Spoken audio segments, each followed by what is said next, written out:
I'm Trish, and this is Bossify.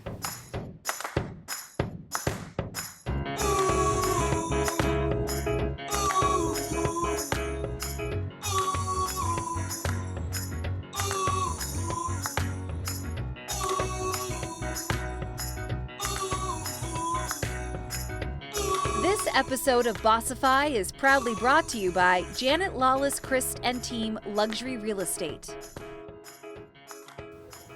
It's great to see you again. This is another episode of Bossify, and I'm with my dear friend Trish. Thank you so much for joining us. It's going to be fun. From working as a corporate lawyer for Fortune 500 companies to bravely opening her own firm, Trish has learned one thing: she can count on herself and her talents. Trish's new passion? Focusing on clients who have a serious mission to help better the world we live in. She only represents artists, surfers, and entrepreneurs. When she's not in the office, you'll find her out in the water, where she invites her clients to join in. All right, lovely. So the first question we ask everybody here, how do you personally define success? For me, the most important thing to me is if I'm using my gifts and if I'm also speaking my truth and talking to my clients about things that I believe in, and using my gifts in a way that also helps me earn a living. Right, like you're not asking too much of the universe. You're like, let me just be of service and help me to actually feed myself. Yeah, and I think novel concept. Yeah, and I think the most special thing for me is I didn't even know that I had gifts that were useful to people and that I could make a living from. So when I was a corporate lawyer, I was kind of just focusing on being a lawyer. And I think since having my own firm, I've just learned all these gifts that I have that I never knew. And what are some of those gifts? Speak them out loud, girl.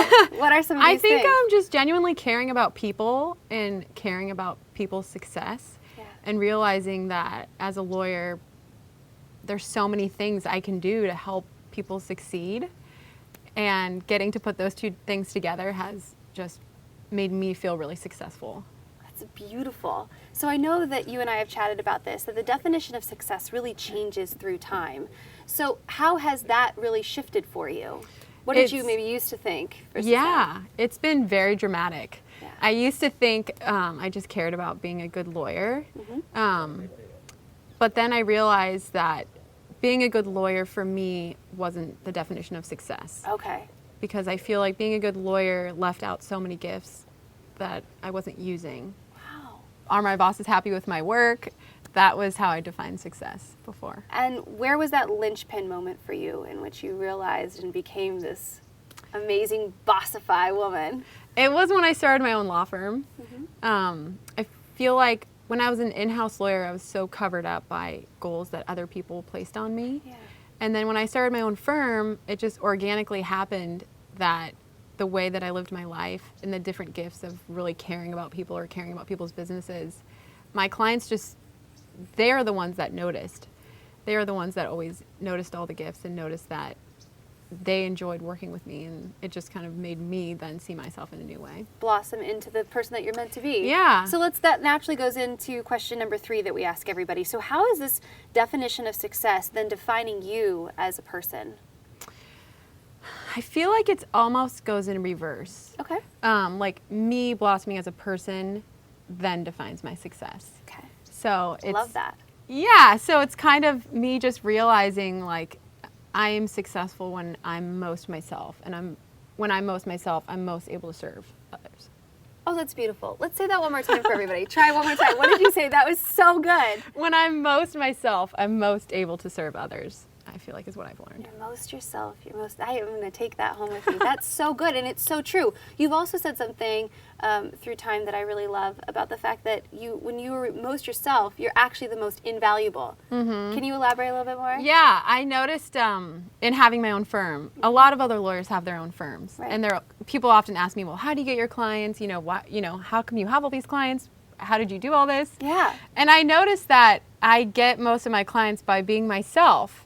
And which is adorable. Which is through surfing or yoga or even going on a walk or volunteering. All the things that I just do that I love has brought me all these clients. And then I realized, like, if every lawyer, I'm in the legal world, so that's what Right. I think of. If Yeah. every lawyer, if a lawyer loves music or they love tattoos or they love cooking, by being themselves and doing those things, they're going to be the most successful lawyer for cooks or tattoo artists or musicians.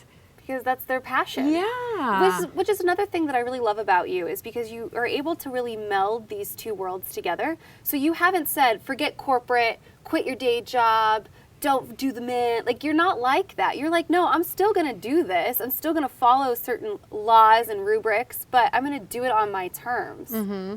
Which is so empowering. Yeah, and I feel like I'm so thankful, even though being a corporate lawyer was really hard. I'm so thankful because with that background, I can tie that into me as an artist and my clients as artists and make things really understandable and comprehensible for artists who want to start their own business. And so I've been able to use it as one of my gifts. Well, and that brings us to the fourth question, which is, what is the biggest challenge turned blessing that you've seen in your life? I think becoming a lawyer, it was the most challenging thing I've ever done in my life.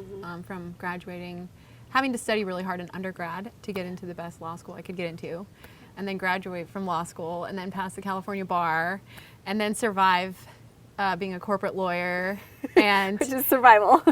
for me, it was. Yeah. And I got to a point where I was really feeling like I had chosen the wrong profession, and it was really challenging for me because I had spent so much time and money becoming a lawyer, and to feel like so challenged by the fact that maybe I'd picked the wrong profession. And then when I went out on my own and I learned all these new things, that you can be a lawyer, but you can also be yourself and do what you believe in and work with people that identify with you in a really genuine way. So it's becoming a lawyer was the biggest struggle of my life, but it's turned out to be one of the biggest gifts. It's a huge blessing. You found your passion along the way, right? It wasn't just being a lawyer. Yeah, it was huge. being a lawyer for creative artists and athletes. Yeah. Yeah, get it. I love it. I love it. Okay, last question then. What advice would you give your 17-year-old self? I would tell myself, listen to yourself and follow your heart and speak your truth no matter what.